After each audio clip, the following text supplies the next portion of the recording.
Já a seguir, o Semanário Económico.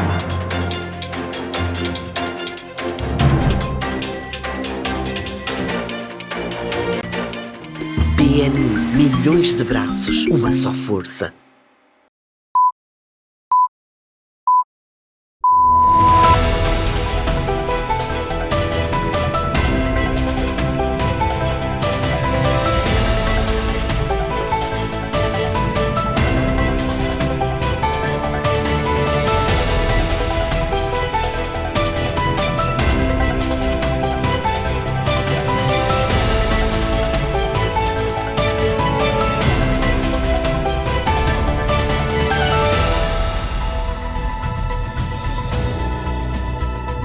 Oportunidades regionais no mercado deficitário em mais de 10 mil megawatts. Estamos a falar de cerca de 10 mil megawatts de déficit, dos quais só 8 mil é para a África do Sul, o que significa que somos demandados, primeiro por causa da nossa localização e segundo por causa das variadas fontes renováveis que nós temos em relação aos nossos irmãos da região. A intervenção de Valá assinala o início de uma revisão profunda da forma como o Estado pensa, coordena e implementa as suas prioridades de desenvolvimento. Refletir sobre as alternativas mais adequadas para fazer a análise de políticas públicas e de como podemos implementá-las de forma racional e criativa. Reformas estruturais e instrumentos financeiros públicos redefinem o modelo de desenvolvimento. Que a banca larga, a inclusão e aprofundamento financeiro, e a banca comercial também, invista na digitalização e participe ativamente nos projetos estruturantes que estão a transformar Moçambique e vão continuar a transformar. A importância de capital próprio no lançamento de negócios para reduzir riscos sistémicos. Quando vocês iniciam os vossos projetos, contem com os bancos, mas também contem convosco próprio, porque se dependermos totalmente dos bancos, em momentos como estes, as dificuldades aumentam. Ambiente de negócios e competitividade definidos como pré-condições para o valor acrescentado. Um bom funcionamento do cadastro mineiro é essencial para uma indústria mineira saudável para o país. O uso emergente de inteligência artificial em recursos humanos. As organizações que quiserem ter uma proposta de valor ao colaborador mais atrativa em 2026 terão que investir bastante no equilíbrio entre a vida profissional e pessoal dos colaboradores. Este é o Semanário Económico.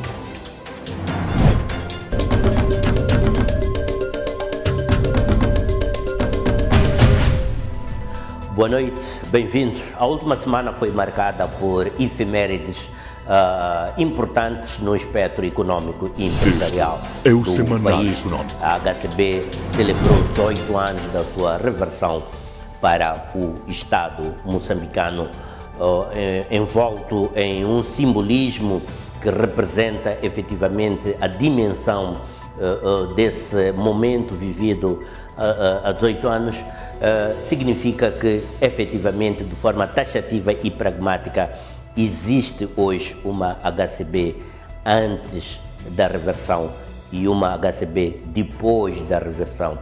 A linha divisória de águas é muito nítida nesse aspecto. Neste momento, a empresa, desde 2007, entregou aos cofres do Estado, tornando-se um dos maiores contribuintes individuais do fisco moçambicano, cerca de 134 mil milhões de meticais. A HCB opera com uma eficiência operacional de acima de 90%, não obstante estar a operar com equipamentos cuja idade já roçam os 50 anos, está neste momento em fase de renovação desse parque eletroprodutor.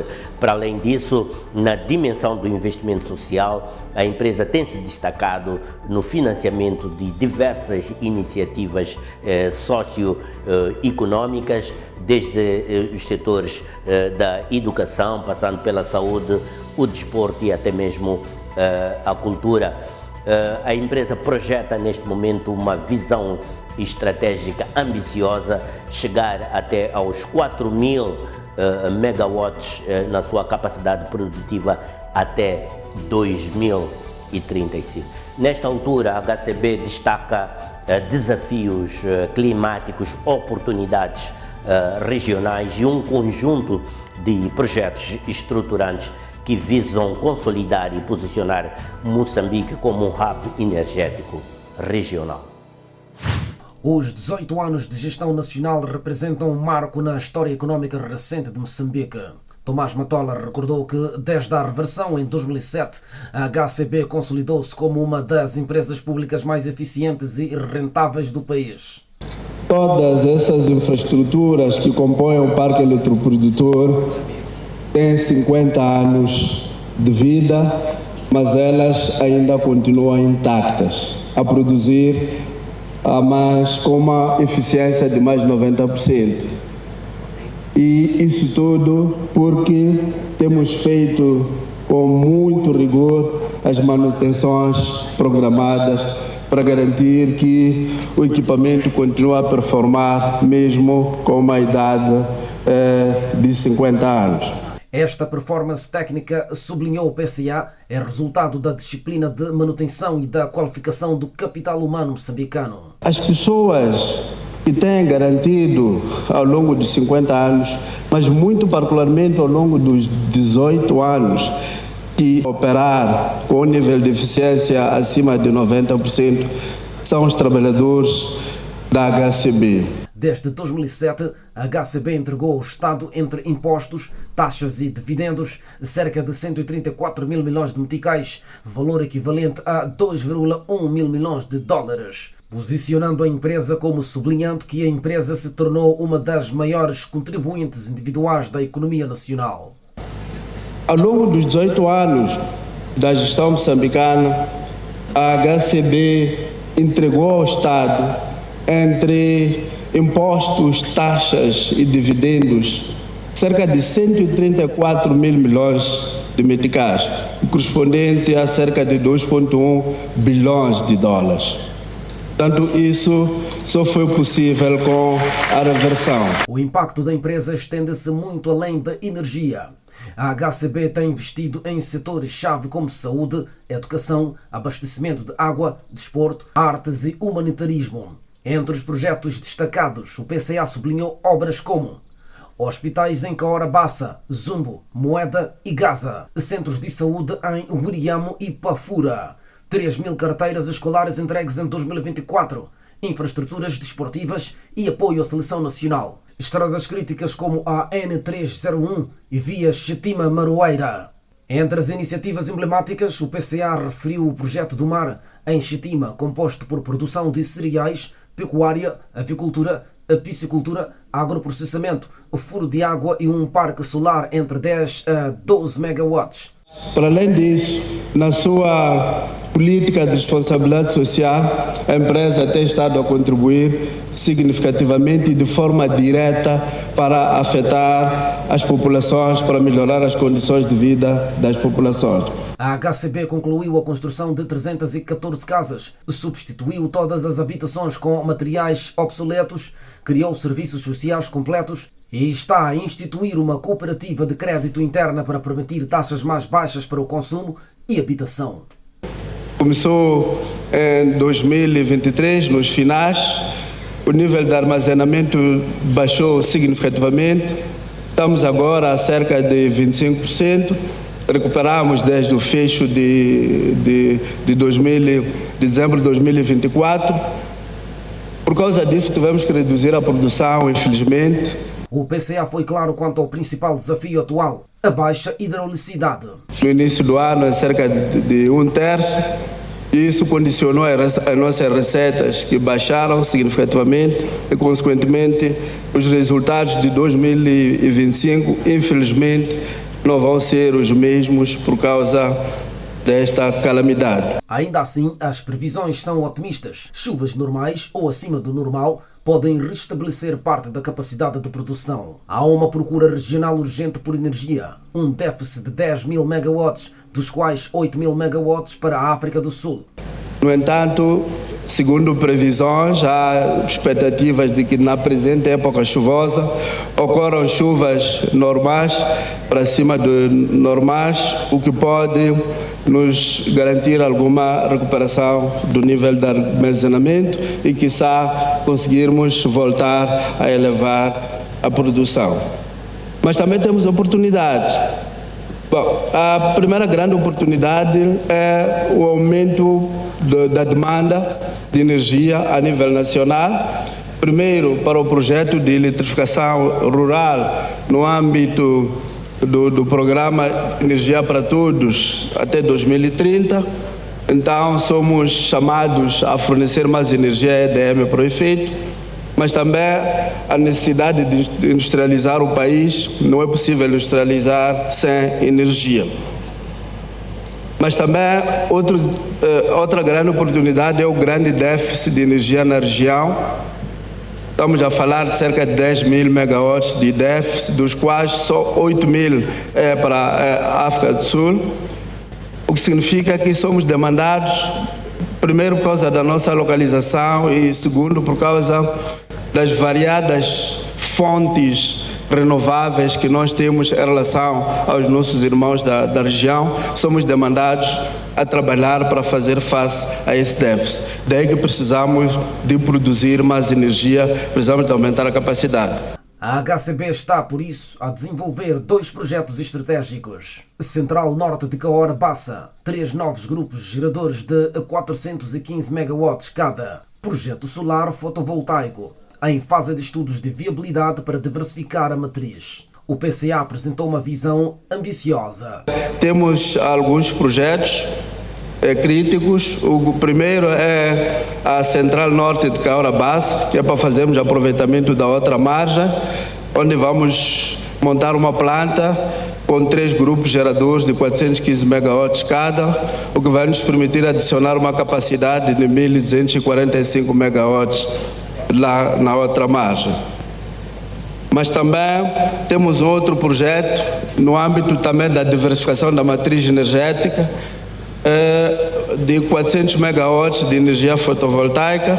Para ambos os projetos estamos a fazer estudos de viabilidade e muito provavelmente no próximo ano podemos passar para as fases seguintes.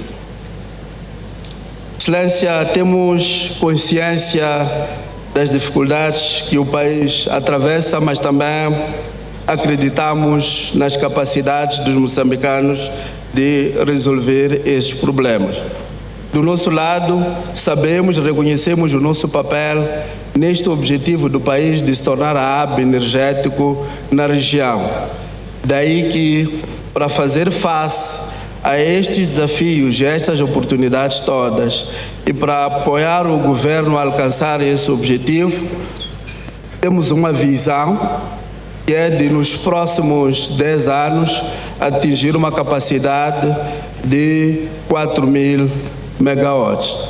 Portanto, isso vem plasmado no nosso plano estratégico 2026-2035. A meta reforça a intenção de posicionar Moçambique como principal exportador de energia limpa e segura da região. O Millennium BIM está a celebrar os seus 30 anos de criação, do seu nascimento enquanto instituição de crédito fundada em Moçambique.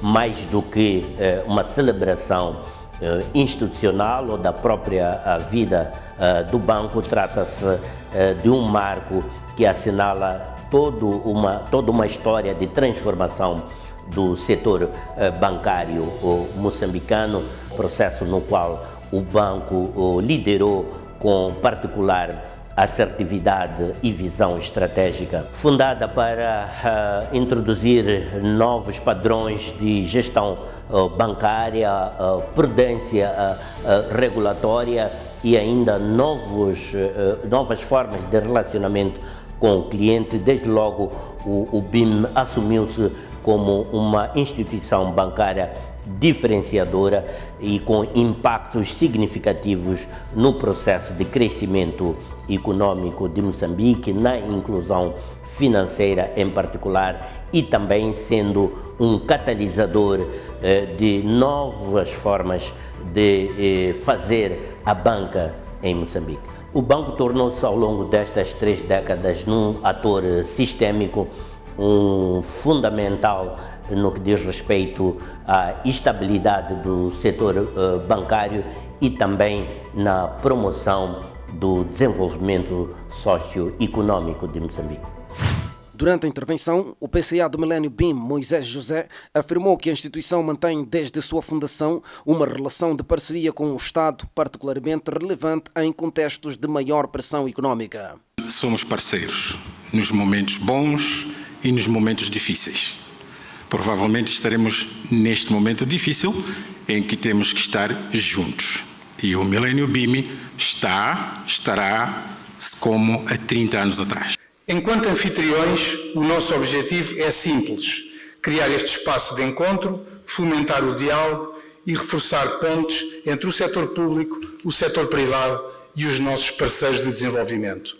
O gestor defendeu que o setor financeiro deve continuar a operar como parte da solução e não como elemento de tensão, reforçando a importância da cooperação institucional para assegurar previsibilidade e resiliência. O Milênio BIM celebrou 30 anos de operação, recordando que iniciou atividades em 1995 com 58 colaboradores, dos quais 24 eram mulheres. Hoje, o banco conta com 53% de mulheres, um indicador que reflete transformação organizacional, meritocracia e inclusão. Hoje, dramaticamente, os homens vêm-se aflitos porque, neste momento, temos 53% de mulheres a trabalhar no Milênio BIM, contra os 24 que nós tínhamos. A nacionalização de competências também avançou de forma expressiva. Se em 1995 cerca de 15% dos quadros eram portugueses, atualmente 99,44% da força de trabalho é moçambicana, evidenciando um processo contínuo de formação e desenvolvimento local. Nos últimos 5 anos, o Milênio BIM distribuiu aproximadamente 450 milhões de dólares em dividendos, parte dos quais ao Estado, acionista fundador do banco. No mesmo período, pagou cerca de 300 milhões de dólares em impostos. Pagamos imposto nos últimos 5 anos aproximadamente 300 milhões. É uma boa contribuição e há poucas empresas. Eu sei que às vezes há algumas correntes que têm dificuldade de perceber empresas que têm lucros, mas temos que ter lucros para continuarmos a trilhar o excelente caminho que temos vindo a fazer. Moisés José observou que a saúde financeira dos bancos é essencial para sustentar o investimento, financiar projetos produtivos e apoiar a economia real. O PCA reforçou que o banco tem uma prioridade clara: atrair, desenvolver e reter talento jovem. Hoje, 80% das posições de primeira linha são ocupadas por moçambicanos. Eu sou obcecado por atrair, reter, desenvolver os jovens. Não há outra forma de desenvolver este banco se não contarmos com os jovens, se não investirmos aos jovens. Moisés José sublinhou também que projetos empresariais, para serem sustentáveis, devem iniciar com uma componente de investimento próprio.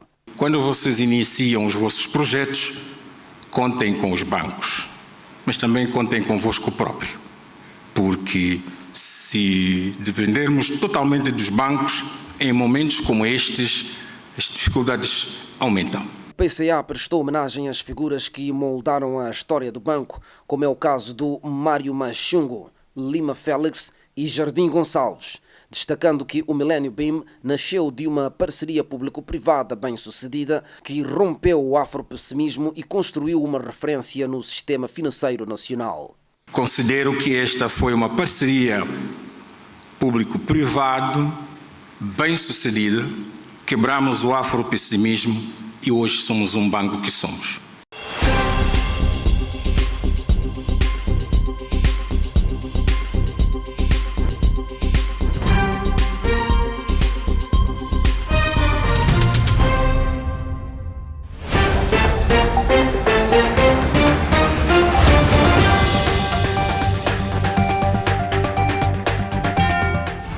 preciso também alavancar, digamos, aquilo que são as estruturas fundamentais, infraestruturas fundamentais, que são as vias de acesso à interligação econômica. Este país é tão longo, são cerca de 3.000 e tal quilómetros de norte a sul ou sul a norte, e existem vários pontos de produção que é importante interligá-los. Falo da produção alimentar para começar. Não podemos ter bolsas de fome enquanto noutros pontos do país temos produção relativamente elevada, porém com compras a preços muito baixos, porque temos, digamos, alguns poucos compradores estrangeiros a comprarem em Moçambique e exportarem, mantendo-se aquelas bolsas de fome reféns, digamos, da ajuda internacional. Isto não pode acontecer, mas é possível mudar? É.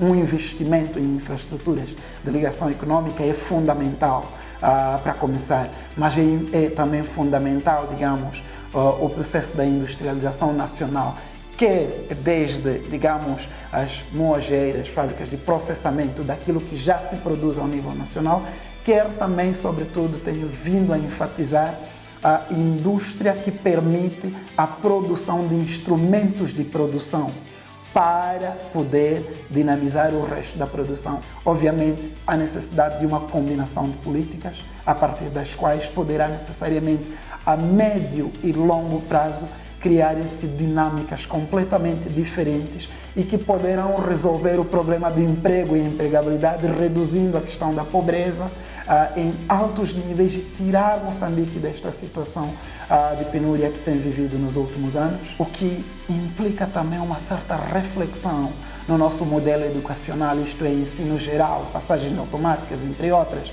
para um ensino mais rigoroso, mais voltado para a criação de capacidades e competências orientadas para as necessidades do mercado. Isto tudo poderá permitir que haja capital humano capaz de responder às demandas de produção ao nível nacional.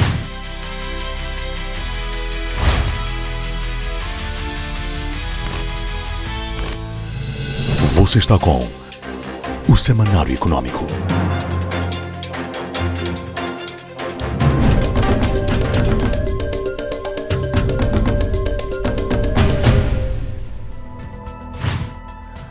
O debate em torno do futuro dos minerais críticos, designadamente grafite, terras raras, lítios e outros metais estratégicos, tornou evidente que Moçambique encontra-se numa encruzilhada ou constrói uma arquitetura legal, institucional e econômica que permita capturar valor e assegurar benefícios reais e tangíveis para as comunidades e para o país no geral, ou arrisca-se a repetir a trajetória conhecida de exportar matérias-primas em bruto e reter apenas uma pequena fração da riqueza gerada.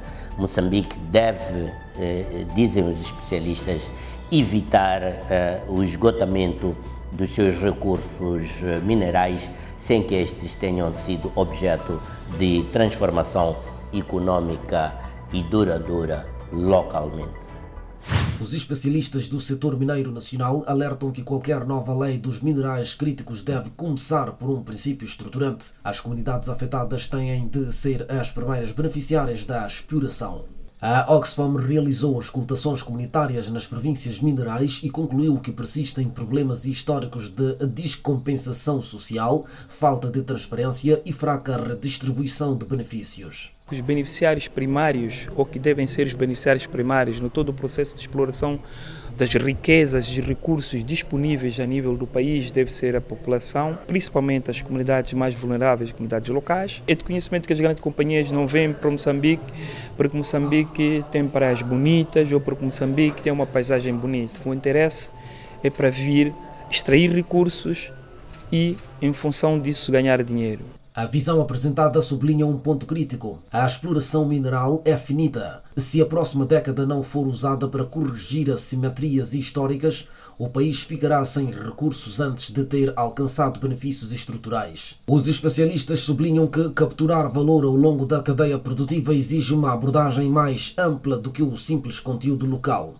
No entender destes, a industrialização só se viabiliza se Moçambique integrar redes regionais de produção, dado que o mercado interno é demasiado pequeno para sustentar plantas industriais de grande escala. Não são os países detentores destes minerais que definem, por exemplo, o seu preço no mercado internacional.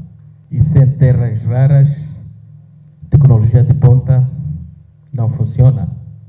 Quem entra em pânico quando a China diz que vai parar de exportar as terras raras não é Moçambique.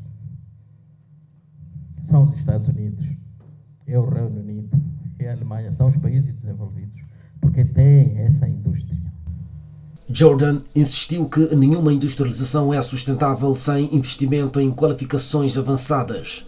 Destacou que o setor mineiro deveria aplicar nos 5% da folha salarial na formação de geociências, química industrial, tecnologias de materiais. O especialista defendeu igualmente o fortalecimento do capital nacional, alertando que, sem empresas moçambicanas competitivas, o país continuará dependente de operadores estrangeiros que capturam a maior parte do valor econômico. Temos o grafite, sim, e temos outros minerais críticos e de terras raras, mas que quem os compra prefere que sejam exportados em bruto e não que a transformação seja feita em Moçambique. O naco vai todo para fora e aqui dentro ficamos apenas com os buracos. O reitor da Universidade Joaquim Chissano, João de Barros, introduziu uma leitura geopolítica mais dura, contrariando expectativas excessivamente otimistas. Segundo o académico, Moçambique não controla o preço internacional dos minerais. Quem controla é quem domina a tecnologia, mercados e cadeias de valor. The most important thing is the development of local mining firms, because all the evidence globally shows that. When you have foreign companies developing new mining, they will not develop the value chain. O académico apresentou exemplos ilustrativos de fraca captura de valor, como o caso de Chibuto. Uma empresa chinesa lucrou 198 milhões de meticais e o Estado recebeu apenas 10 milhões, cerca de 5%. Para De Barros, este é o retrato de um modelo econômico que beneficia principalmente o exterior.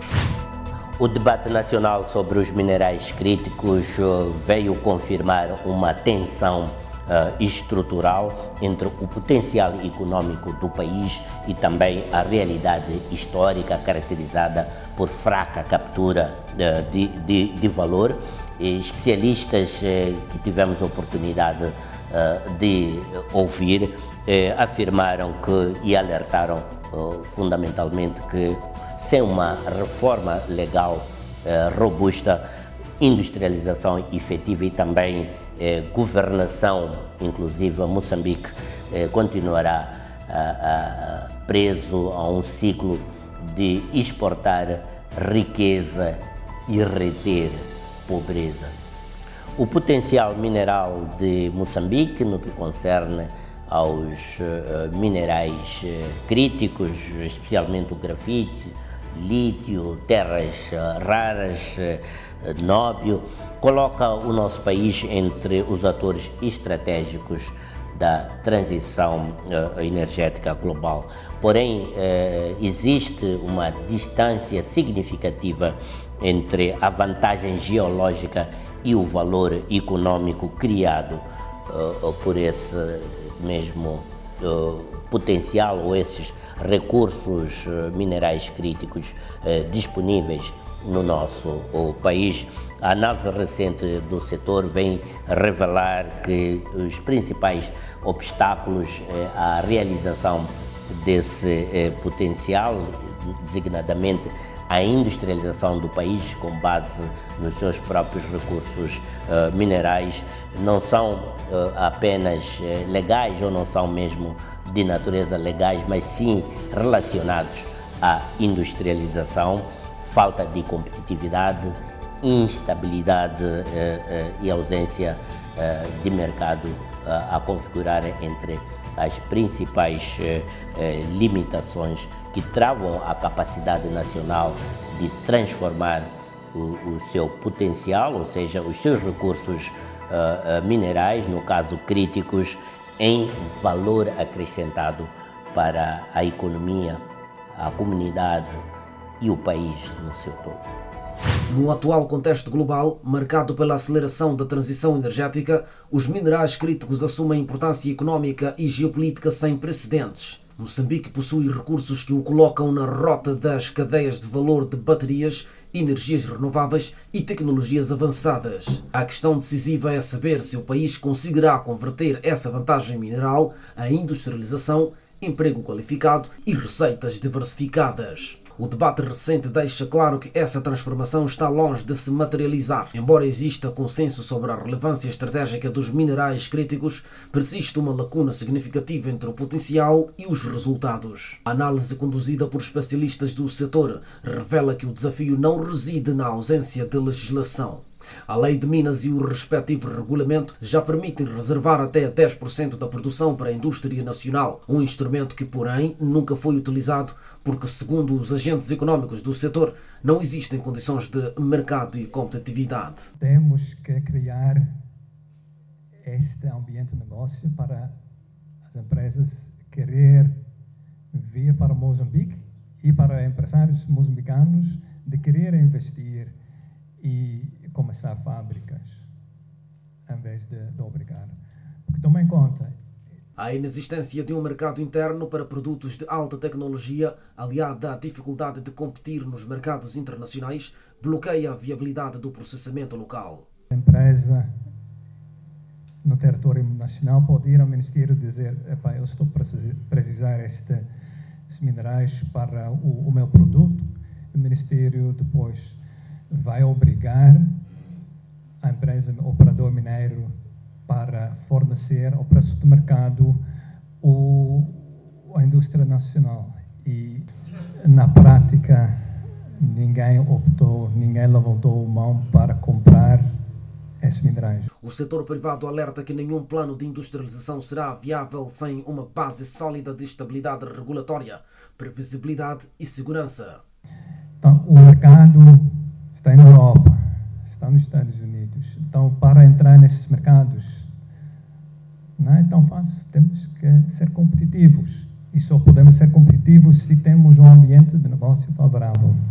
A instabilidade social e securitária, particularmente em Cabo Delgado, onde se encontram das maiores reservas de grafite do país, mantém o risco operacional demasiado elevado para investimentos industriais de grande escala. Ao mesmo tempo, custos de energia, deficiências logísticas e constrangimentos de infraestruturas reduzem a competitividade nacional face a mercados consolidados. A industrialização dos minerais críticos implica integrar cadeias globais altamente sofisticadas. Tal exige mercados desenvolvidos, ecossistemas industriais consolidados, certificações técnicas e padrões internacionais. Moçambique ainda não reúne esses requisitos. Clock sintetiza bem o desafio. Tem programas de apoio às comunidades, programas de emprego e formação dos trabalhadores vindo das comunidades e também implementação de conteúdo, programas de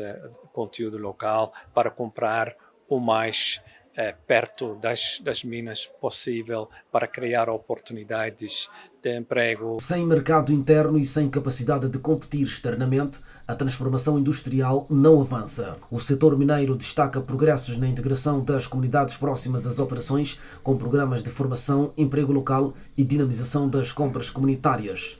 Estes mecanismos constituem uma base importante, mas insuficiente para criar um cluster industrial robusto. O país necessita ir além da dimensão social e construir um ecossistema produtivo competitivo capaz de gerar valor acrescentado no território. Avanços pontuais não compensam estrangulamentos centrais. Apesar das dificuldades, há sinais de melhoria. Clock reconheceu avanços recentes na reorganização do cadastro mineiro e historicamente marcado por atrasos e morosidade. Estamos, como Câmara de Minas, muito felizes com a reorganização do cadastro mineiro. As licenças estão a sair, então um bom funcionamento do cadastro mineiro é essencial para uma indústria mineira saudável para o país. Ainda assim, estes progressos não alteram a equação principal: a ausência de condições estruturais para transformar os recursos em indústria. Moçambique acolheu pela primeira vez a 10ª reunião geral de utilizadores do GoAML. O GoAML é uma das principais, um dos principais sistemas de combate ao branqueamento de capitais e ao financiamento ao terrorismo. A realização do encontro aqui na capital do país, num contexto em que o país acaba de sair da lista cinzenta do Grupo de Ação Financeira Internacional, GAFI, veio conferir um simbolismo mais expressivo à realização deste evento aqui na capital do país, ao reunir aqui em Maputo 50 delegações de unidades de informação financeira de praticamente todo o mundo. A conferência realizada confirma o reposicionamento do país como um relevante ator na arquitetura global no que diz respeito à prevenção à criminalidade financeira internacional. A escolha de Moçambique para acolher o encontro não foi acidental. A decisão reflete o reconhecimento internacional da evolução institucional do país após a saída da lista cinzenta. Depois da entrada, portanto, para a lista cinzenta em outubro de 2008, desenvolveu esforços. Houve um compromisso de alto nível da parte do governo, das autoridades públicas, do setor privado, da sociedade civil, portanto, para robustecer este nosso regime de prevenção e combate ao branqueamento de capitais. A recuperação da credibilidade internacional é visível na confiança dos parceiros multilaterais, no regresso de fluxos financeiros e na estabilidade das relações entre instituições financeiras nacionais e congêneres externas. O sistema financeiro internacional ganhou mais confiança em Moçambique e, portanto, a organização desta reunião em Maputo resulta também desta demonstração do país na prevenção e combate à criminalidade organizada e transnacional. O encontro marca igualmente o lançamento mundial da versão 5.6 do GoAML, ferramenta utilizada por cerca de 75 países. A utilização introduz funcionalidades avançadas que expandem a interconectividade com bases de dados públicas e privadas, permitindo análises mais rápidas, consistentes e integradas. Vai ser lançada aqui em Maputo a versão 5.6 e ela consegue agregar informação e fazer a interconectividade com outras bases de dados. Estamos a falar de bases de dados do setor privado, estamos a falar de bases de dados das instituições públicas, mas também facilita a troca de informações, portanto, com as congêneres no âmbito da cooperação internacional. Esta capacidade analítica reforçada melhora a detecção de padrões complexos de criminalidade organizada, sobretudo em redes transnacionais. A robustez do sistema é um dos pilares da sua adoção continuada. O GIFIN nunca registrou vulnerabilidade, falhas de segurança ou fugas de informação. Esta plataforma foi desenvolvida há mais tempo, Moçambique já usa desde 2011. É uma ferramenta encriptada, segura e fiável. Até hoje nunca houve situações do género de quebra da sua segurança. Num contexto internacional marcado por ataques cibernéticos e instruções sistemáticas, esta fiabilidade posiciona o país como um utilizador de referência e reforça a confiança do setor privado na submissão de comunicações de operações suspeitas. Apesar dos progressos, o responsável do GIFIN sublinha que os desafios permanecem exigentes. O crime organizado e transnacional, ele próprio é complexo, portanto, ele vai evoluindo permanentemente. E usando estas ferramentas, as unidades de informação financeira tornam-se mais capacitadas para colaborar e contribuir com as autoridades de investigação, de acusação, portanto, todas estas instituições que intervêm, portanto, nesta plataforma. A reunião global é, por isso, um espaço crucial de troca de experiências onde Moçambique pode aprender com operações, metodologias e práticas de países africanos, europeus, americanos e asiáticos. Paulo Mungwamba, Enfatiza que a prevenção e combate ao branqueamento de capitais não é responsabilidade exclusiva das instituições financeiras. De todos na prevenção e combate a esta criminalidade é importante. Começo do setor privado, as instituições financeiras e instituições não financeiras. Vamos incluir a sociedade civil, as organizações sem fins lucrativas. A eficácia do regime depende de um sistema integrado e vigilante onde entidades financeiras, advogados, contabilistas, notários, promotores imobiliários, ONGs e operadores económicos desempenham papéis complementares. Embora muitos resultados ainda não sejam visíveis devido à morosidade judicial, os benefícios já se fazem sentir. Saída da lista cinzenta, entrada no grupo Egmont e melhoria da reputação financeira internacional. Apesar de dispor de recursos estratégicos para a transição energética global, Moçambique continua sem reunir condições estruturais necessárias para transformar esse potencial em industrialização. Falhas de competitividade, ausência de mercado, instabilidade, limitações em termos de infraestruturas permanecem como os grandes bloqueios à criação de valor acrescentado no setor mineral em Moçambique. Moçambique tem oportunidade de se constituir numa economia emergente, inclusiva, competitiva e industrializada, mas esse caminho só vai ser percorrido se o país conseguir implantar um sistema financeiro que seja dinâmico, ousado nas suas abordagens, colaborativo e profundamente alinhado com as prioridades estruturais do país. A intervenção do Presidente da República assinalou logo de início que o momento é particularmente simbólico.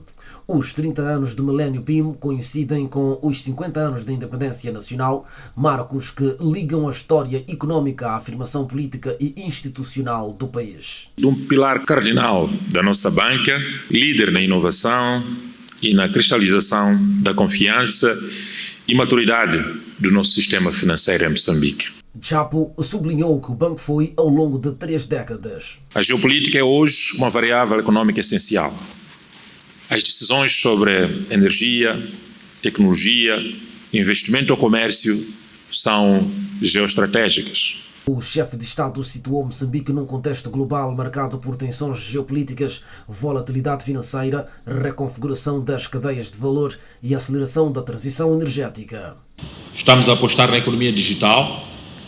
Esperamos que a banca amplie o crédito para a produção, apoie as pequenas e médias empresas e setores produtivos, oferecendo taxas de juros comportáveis, que a banca alargue a inclusão e aprofundamento financeiro, e a banca comercial também, invista na digitalização e participe ativamente nos projetos estruturantes que estão a transformar Moçambique e vão continuar a transformar. E é neste contexto que o Presidente da República vê a banca assumir um papel decisivo. Por seu turno, o Ministro da Planificação e Desenvolvimento, Salim Valá, avançou com um diagnóstico profundo do estado da economia. Valá apresentou um quadro macroeconômico marcado por uma recuperação gradual, mas ainda insuficiente, lembrando que o crescimento médio recente, em 2,63% entre 2021 e 2024, está aquém das expectativas. Este nível de crescimento é positivo, mas ainda está longe do que desejamos em termos de impacto sobre a pobreza, o emprego e o bem-estar das famílias. O ministro foi igualmente categórico ao abordar vulnerabilidades, pobreza persistente, desigualdades territoriais, informalidade elevada, choques climáticos, entre outros. Porém, Valá introduziu um elemento essencial. Moçambique está num ponto de inflexão política, econômica, social e institucional. Temos desafios enormes, sim, mas também temos uma oportunidade histórica de transformar a nossa estrutura econômica, reduzir a pobreza e as desigualdades e colocar o país numa trajetória de crescimento e desenvolvimento econômico inclusivo. Sublinhou o ministro que o país possui uma força produtiva extraordinária nas mulheres e nos jovens, que constituem a espinha dorsal da economia real e podem ser o motor de um novo ciclo de crescimento inclusivo, desde que tenham acesso ao crédito, tecnologia e mercados. São pilares de um novo ecossistema financeiro público que procura corrigir desigualdades, fortalecer e empoderar as pequenas e médias empresas. A convergência entre as duas intervenções revela uma agenda estratégica clara. Moçambique deve aproveitar o novo contexto geopolítico, acelerar a industrialização, diversificar as exportações, fortalecer a inclusão financeira, transformar o dividendo demográfico em produtividade e reforçar o papel do sistema financeiro como catalisador da transformação económica. Para Chapo, a visão é inequívoca. Moçambique está preparado para competir, para liderar, para vencer. A Conferência Económica Geopolítica e o Futuro das Economias Emergentes, prioridades para Moçambique, realizada no contexto das celebrações dos 30 anos da criação do Banco Millennium BIM, enfatizou que o futuro não está pré-determinado. Será construído com disciplina, confiança, boa governação e um sistema financeiro mais robusto e inovador. O país entra num momento decisivo com oportunidades de alterar o seu lugar na geoeconomia global. O sucesso, conforme tivemos a oportunidade de perceber, dependerá fundamentalmente da capacidade do sistema financeiro, no caso incluindo o Millennium BIM, de se constituírem estas entidades financeiras, de se constituírem em verdadeiros parceiros ativos da industrialização, da inclusão, do fomento das pequenas e médias empresas, da digitalização e da transformação produtiva. E, portanto, são aspectos que definirão a capacidade produtiva do país nos próximos anos. O Ministério da Planificação e Desenvolvimento coloca em cima da mesa um conjunto de instrumentos que visam moldar o rumo da economia ou a paisagem econômica do país nas próximas décadas, desde a Estratégia Nacional de Desenvolvimento, a ENDE, passando pelo Plano Integrado de Investimento e até iniciativas como a Estratégia Nacional de Financiamento Climático e também ao Fundo de Desenvolvimento Econômico Local, que tem estado nesta altura a reconfigurar o desenvolvimento local, a descentralização e ainda o papel das pequenas e médias empresas na dinamização da economia, inclusive na economia rural. Trata-se de uma visão relativamente mais integradora, territorial e orientada para a transformação da base produtiva do país. A intervenção de Valá assinala o início de uma revisão profunda da forma como o Estado pensa, coordena e implementa as suas prioridades de desenvolvimento. O ministro defende que a planificação deve deixar de ser tratada como um exercício formal e passar a constituir um mecanismo de governação ativa, articulada e orientada a resultados. Sublinhou que a transformação institucional exige maior rigor analítico, melhor coordenação territorial e uma cultura organizacional que valorize desempenho, responsabilidade e inovação. Nas suas palavras, o Ministério deve tornar-se um centro de projeção estratégica.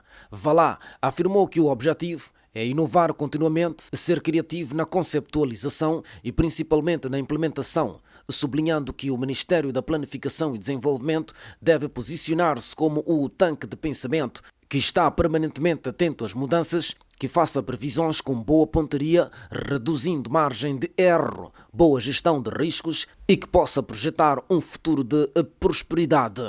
Pretendemos inovar continuamente, ser criativos na conceptualização e principalmente na implementação. Queremos ser o tanque de pensamento que está permanentemente atento às mudanças, a instituição que faça previsões com boa pontaria, reduza significativamente as margens de erro, que faça uma boa gestão de riscos e possamos projetar conjuntamente um futuro de prosperidade para as próximas décadas. Queremos poder enxergar o que está por trás da montanha, queremos pensar no longo prazo e em abordagens estruturais e não apenas em soluções imediatistas de curto prazo e conjunturais.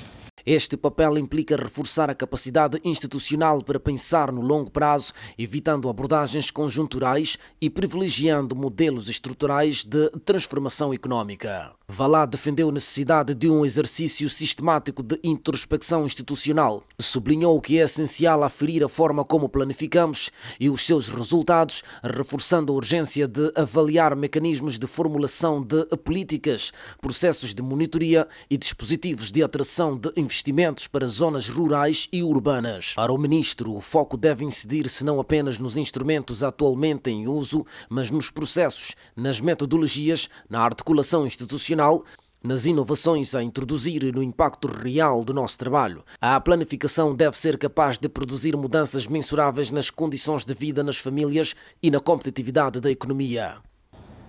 Apostamos na melhoria contínua, por isso estamos preocupados em aferir a forma como planificamos e os seus resultados.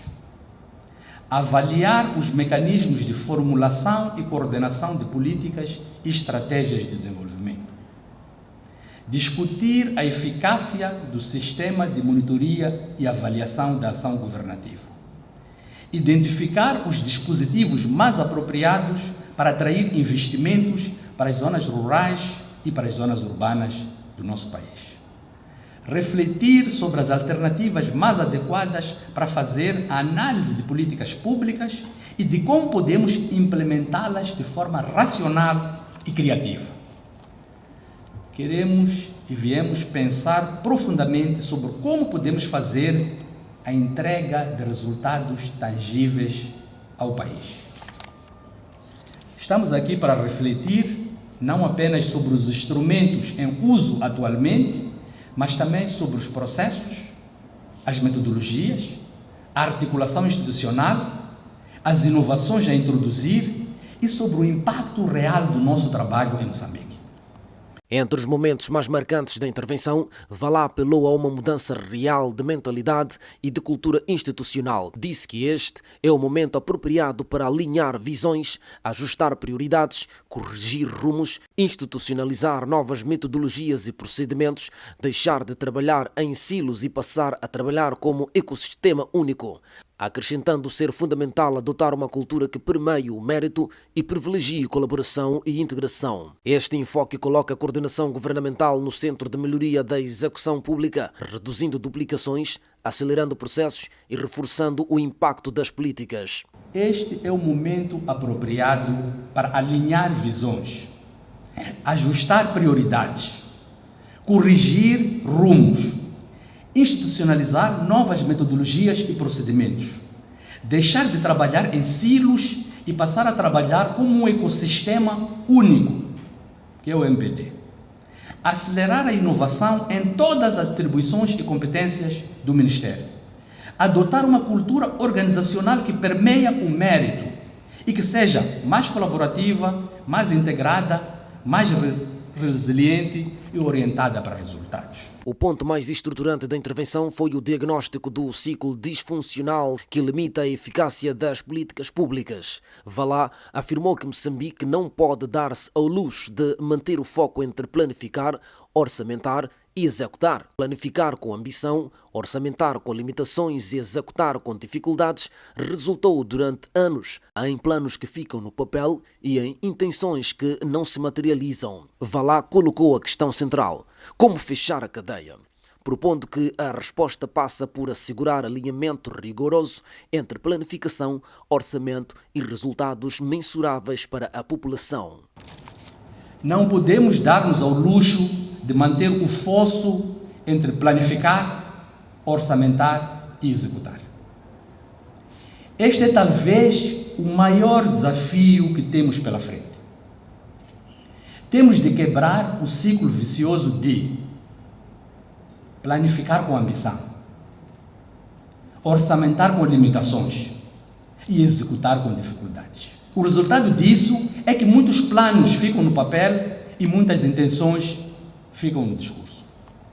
A pergunta que não quer calar é como fechar a cadeia, assegurando que o que é planificado entra no orçamento, o que entra no orçamento é executado e o que é executado gera resultados mensuráveis em benefício da população. A visão apresentada aponta para uma planificação mais exigente, tecnicamente mais robusta e institucionalmente mais coordenada. Valá defende que o país entra numa fase que exige respostas estruturais, capacidade de antecipação e uma gestão pública que privilegie o impacto real e não apenas a formulação de documentos estratégicos.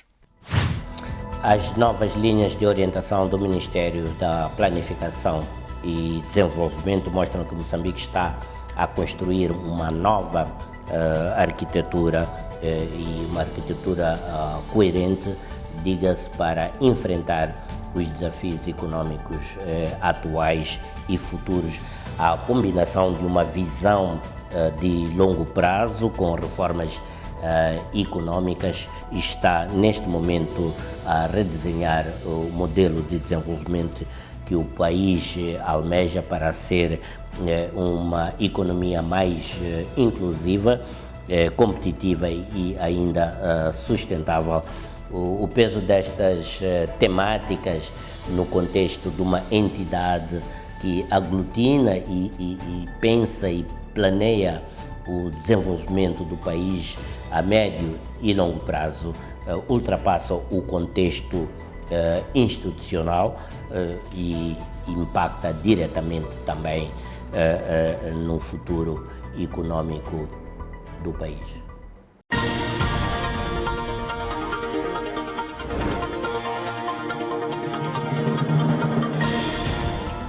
Abrimos agora a perspectiva internacional do Semanário Econômico, com análise de eventos econômicos, naturalmente, mais relevantes na última semana nesse contexto. Começamos pela Cimeira União Europeia-África, que decorreu na capital angolana, Luanda, que deixou no ar uma questão determinante: se a Europa conseguirá transformar promessas em compromissos vinculativos e se a África também, por sua vez e na sua medida, consolidará a sua exigência de ser uma parceira menos extrativa e mais transformadora. Entre a pressão geopolítica global, a corrida aos minerais críticos e a ambição africana de se industrializar e ganhar voz própria nas cadeias de valor, o encontro realizado em Luanda terminou com expectativas elevadas e também uma consciência de que os próximos passos serão mais do que declarações e ditarão o rumo da relação estratégica entre a União Europeia e o continente africano. Há 25 anos que Europa e África realizam cimeiras com promessas de renovação. Apesar de a União Europeia continuar a ser o principal investidor do continente, a sua influência diminui face à China, aos Estados Unidos e à Rússia. Como recorda o relatório de referência, vários países africanos distanciaram-se da influência francesa, abrindo caminho a novas alianças. Von der Leyen e António Costa defendem uma cooperação multipolar, mas a Europa chega a Luanda dividida pelo conflito na Ucrânia e pressionada pela disputa global pela influência em África.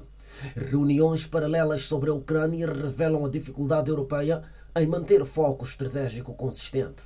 O projeto global Gateway e o corredor do Lobito são peças-chave da estratégia europeia para assegurar minerais críticos essenciais à transição energética. O documento recorda que o corredor liga as regiões mineiras da República Democrática do Congo e da Zâmbia ao Atlântico, reduzindo a dependência das infraestruturas chinesas.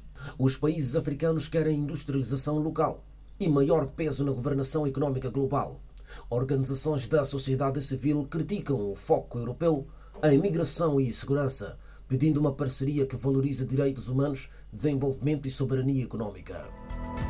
O Gas for Africa Report 2025, publicado pela União Internacional do Gás, apresenta o diagnóstico bastante detalhado dos últimos anos sobre o estado da energia no continente. O documento revela que o déficit energético africano é muito maior do que o acesso doméstico à eletricidade.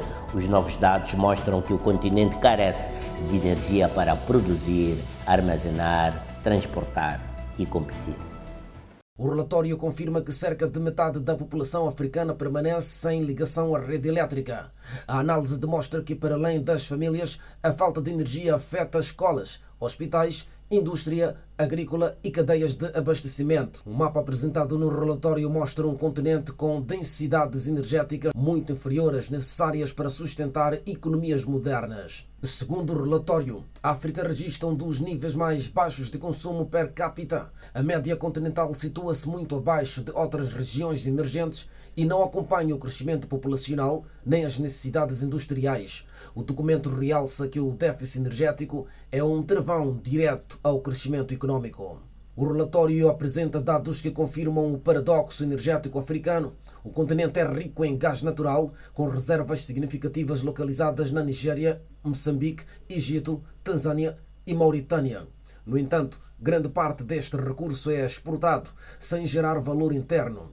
A tabela de reservas publicada no relatório mostra que a maioria dos países usa apenas uma pequena fração do gás que produz para consumo industrial. O Gas for Africa Report demonstra que a estrutura atual de exportações deixa pouca disponibilidade para geração elétrica, produção de fertilizantes, petroquímica e indústria pesada. O documento alerta que esta concentração reduz a capacidade de criação de emprego e impede o desenvolvimento de cadeias de valor locais. O relatório evidencia que o continente dispõe de poucos gasodutos regionais e redes interconectadas. A ilustração das ligações energéticas apresentadas na página 23 mostra mercados fragmentados e redes incompletas. Esta realidade aumenta custos, reduz eficiência e limita projetos de grande escala. A análise confirma que cerca de 90% das empresas industriais reportam cortes frequentes de energia. No setor agrícola, as perdas pós-colheita continuam elevadas por falta de cadeia de frio e eletrificação rural. Estes dados reforçam que a energia é um bloqueio direto ao desenvolvimento econômico. O relatório conclui que a África contribui com menos de 4% das emissões globais, mas enfrenta pressões intensas para acelerar a descarbonização. O documento defende que o gás natural desempenha papel central como fonte estável que pode sustentar a expansão das renováveis sem comprometer o crescimento industrial. A primeira cimeira G20 realizada no solo africano tornou-se um acontecimento econômico e político de rara complexidade. O boicote dos Estados Unidos parecia, nesse sentido, condenar o fórum a uma paralisia, mas a África do Sul conseguiu liderar uma frente inédita que uniu os membros desta congregação em uma declaração conjunta. O resultado reafirma o multilateralismo como uma medida necessária e também reposiciona a África na arquitetura econômica global e coloca temas como dívida, desigualdade, financiamento climático e transição energética no centro da agenda. Numa década marcada pela desglobalização, rivalidade sino-americana e instabilidade financeira, Joanesburgo pode ter aberto uma nova fase no papel das economias emergentes, tornando-se um ponto de viragem para o equilíbrio econômico internacional.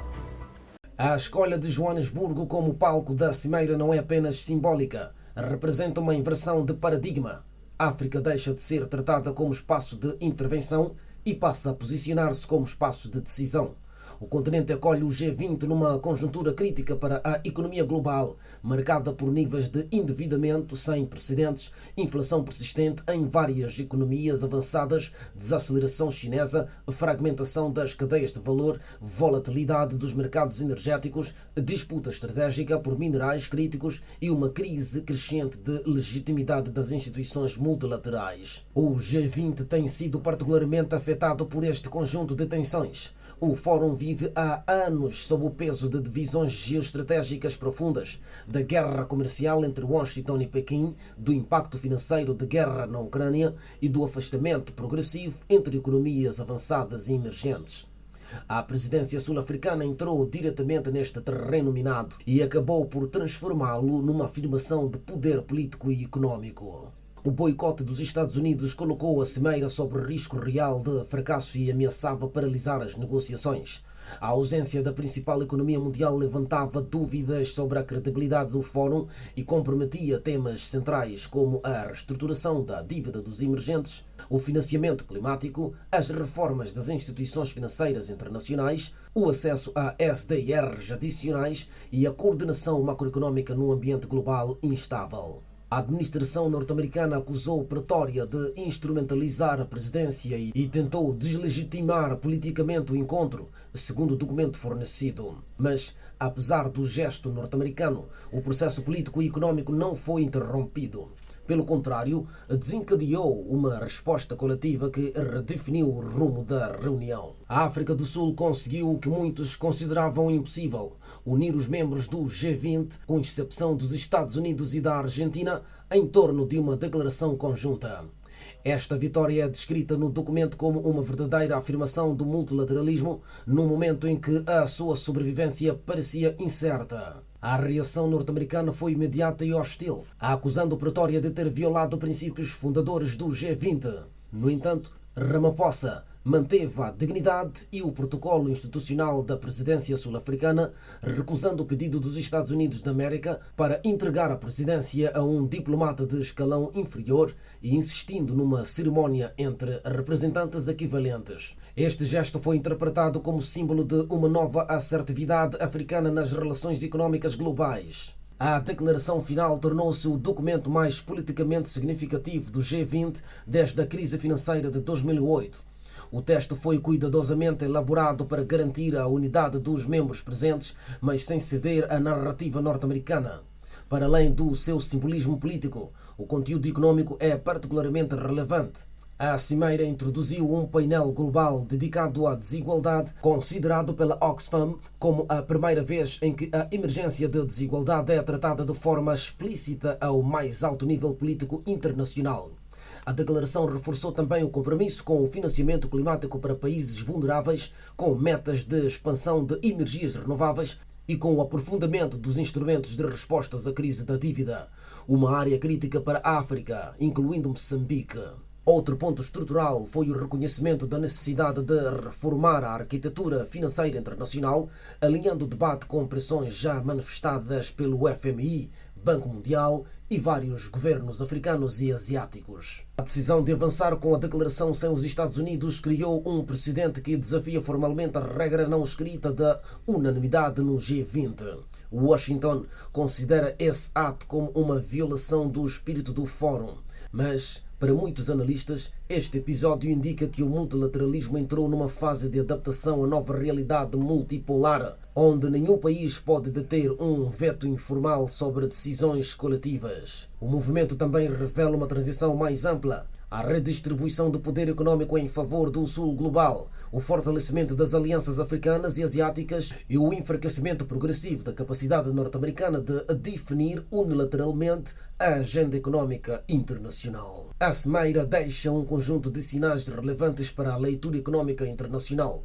O sul global assume papel central na articulação de soluções. O G20 reafirma-se como fórum indispensável de coordenação macroeconómica, a desigualdade deixa de ser tratada como tema social e passa a ser reconhecida como variável macroeconómica crítica, a crise da dívida surge como prioridade comum e a transição energética é enquadrada como vetor de competitividade e de política industrial global. Você está com o Semanário Econômico. Damos assim por integralmente realizada a presente edição do Semanário Econômico. Despedimos-nos com renovados convites para o próximo encontro dentro de uma semana, sensivelmente, quando forem 22 horas, próxima quinta-feira, aqui na STV Notícias, o seu canal de eleição. Muito obrigado pela preferência na audiência que nos concedeu. Voltamos a ver então daqui a 7 dias, sensivelmente. Até lá, tenha uma semana bastante frutuosa. Boa noite.